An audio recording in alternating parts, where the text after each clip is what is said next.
Hey guys, Michael with Quiet Lawn here. Want to do a little update with how everything's going with Quiet Lawn. I haven't done one in a couple months.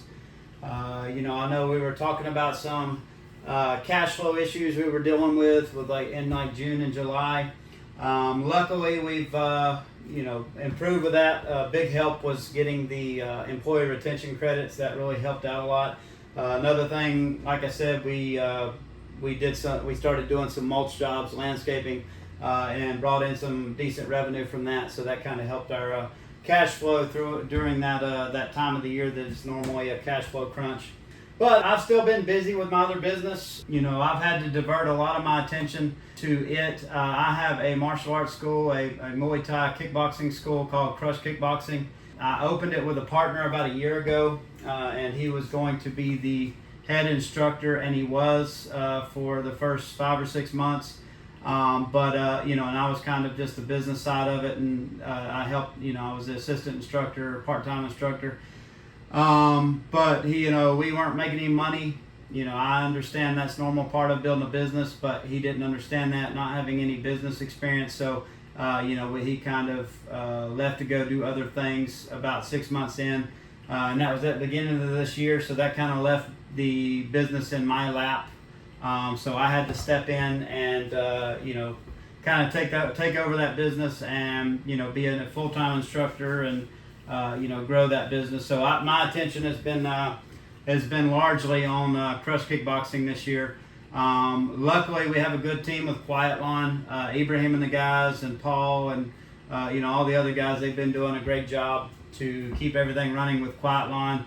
And we've still grown. We just, I haven't had my direct attention on it, so we didn't grow like I was planning. Trying to get another 50% growth. We kind of just had to, take what we have and kind of keep it going. And like I said, because a lot of my attention and resources were focused on shoring up this other business and getting it running properly.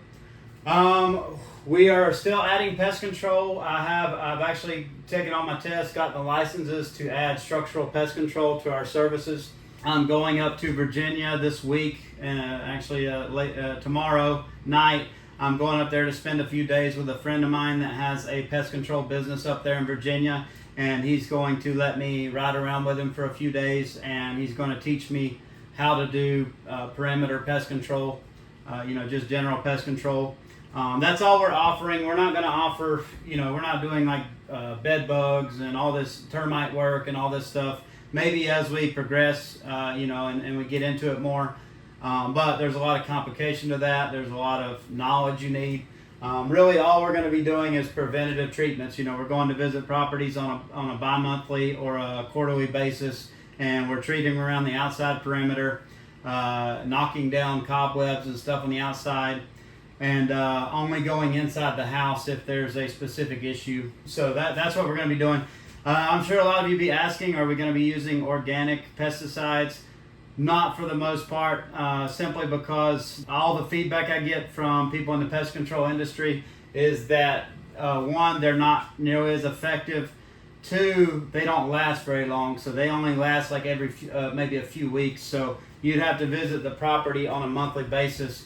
And most pest control companies now are going to quarterly or bi-monthly, and it'll be really hard to compete anywhere close on price if we're having to visit a property every 3 or 4 weeks.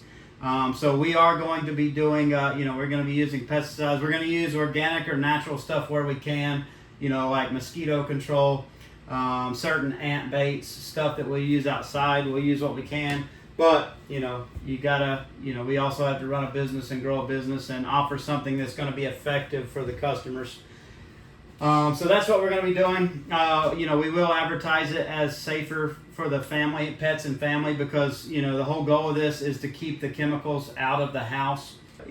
Traditional pest control companies that come in your house, they spray around your baseboards. And if you actually read the labels on those products they're using, it says that people can't be around them for at least 45 minutes. So, a lot of times they're doing it with the family and the pets and still in the house. But we're going to spray this stuff, spray this around the outside perimeter of the house. It's becoming more popular. So, we kind of keep that stuff away from the family and the pets. So that's what we're adding. So as soon as I get back, I've already got all my equipment. We're going to start offering that. We've already started marketing for it, but as soon as I get back, we'll actually start servicing properties with Pest Control. I am reconsidering mowing and landscaping as offerings, service offerings. I've mentioned this several times, you guys, on videos. Mowing is 95% of your problems, and it's maybe 5% of your bottom line. All of your expensive equipment is involved with mowing. Some of your most intense labor is involved with mowing and landscaping. Same thing with landscaping, doing mulch and stuff like that. A lot of the variability in your schedule is with mowing. Like, for example, pest control or lawn treatments, they're basically year-round in our area. There's very little downtime. So, a lot of the stuff we offer, like landscaping, like Christmas lights, we only offer that because of the seasonality of mowing, because we need to figure out a way to keep our mowing guys going. And while I like Christmas lights, it's very profitable, it just adds complication to our business. So, more and more we're reconsidering whether or not we need to be offering mowing or whether we need to be growing mowing. Because, right now we mow, we have a relatively short season in our area. We have to offer landscaping to be able to fill that gap in the spring when we don't have any work, so we have to do mulch, so same guys have to do mulch.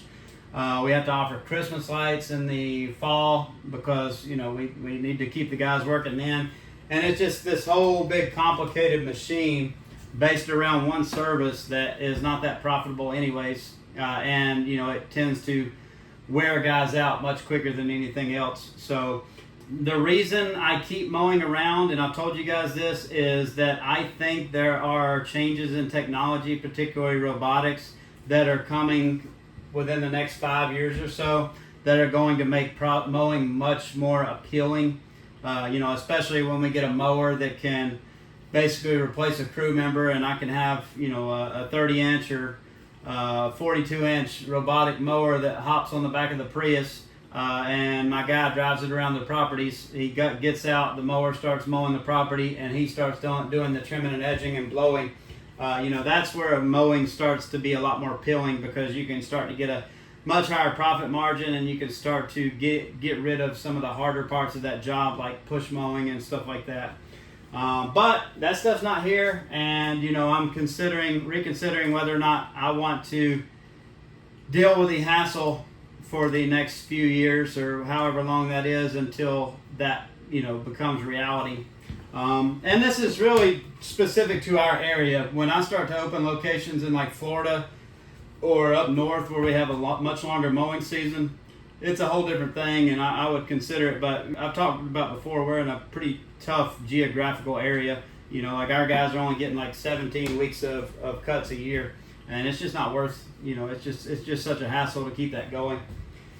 But that's what's going on for that. We are gearing up for Christmas lights. We've got a lot of contracts. Pretty much everybody that we did last year is on a contract. So unless something falls out the bottom of the economy and a lot of these cancel, I think we're going to have a pretty good Christmas light season. We're already making new sales. We're already getting new customers, but I don't know how this season is going to go. It's a very weird year with inflation. The economy's starting to stall out, like I've talked about before.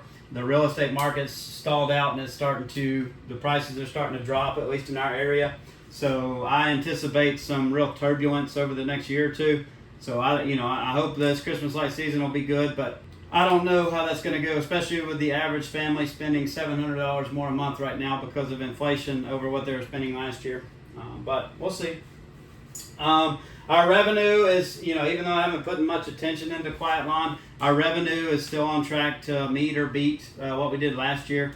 I don't know. And it really depends on Christmas. We could have a crazy Christmas light season and, do $200,000 in Christmas lights. It's just hard to tell, what it's going to be like. But I think we're going to be at least what we did last year, maybe $500,000, maybe a little bit better. It just depends on how Christmas goes. But yeah, that's what's going on with us. Everything's going good. Everything's smooth. We are one of the other reasons we're reconsidering mowing is we definitely have had a lot of quality issues this year. stuff not getting done that the guys know need to get done. So we have been trying to put in a lot of accountability measures, especially since I haven't been able to be as involved and be able to kind of oversee things and do quality checks. One of my buddies shared from another company in South. They've got their lawn treatment company that's in Georgia and South Carolina, and they're kind of a franchise. But they use body cameras on their technicians, and we've been looking at adding something similar to that. And I know it's an inconvenience for the guys, but if stuff was getting done, it wouldn't be something that we would have to consider. But I think that's a big accountability thing. Most of us, all the jobs we work at, we're surrounded by surveillance cameras. Why would this one be any different? So that helps a lot with people ghosting properties, like saying they treated it and they didn't, saying that they spot treated the beds and they didn't, saying that they blew off the back patio and they didn't, or they string trimmed this area or this and that. It's just an extra measure of accountability that we can bring to the guys, because one of the big downsides to P4P, although it does eliminate a lot of the need for supervision as far as people managing their time, is that people tend to cut corners. So you need to have measures in place to be able to hold them accountable for that. So that's a big thing that we've been doing this summer, is trying to get more accountability in place. We are looking at different companies that offer these body cameras and trying to figure out the solution that's going to work for us. Basically, the guys would put them on in the morning, and it has like a shoulder harness, and it would be right here. And it would record throughout the day, and then when they come back to the shop, it would back up overnight. It would be on the docking station, and they would just kind of back up overnight. So that's one thing we're looking at to help things out. It'd be a good idea too for to cover our butts. When customers say that we didn't service their property, and we did, that we didn't close their gate.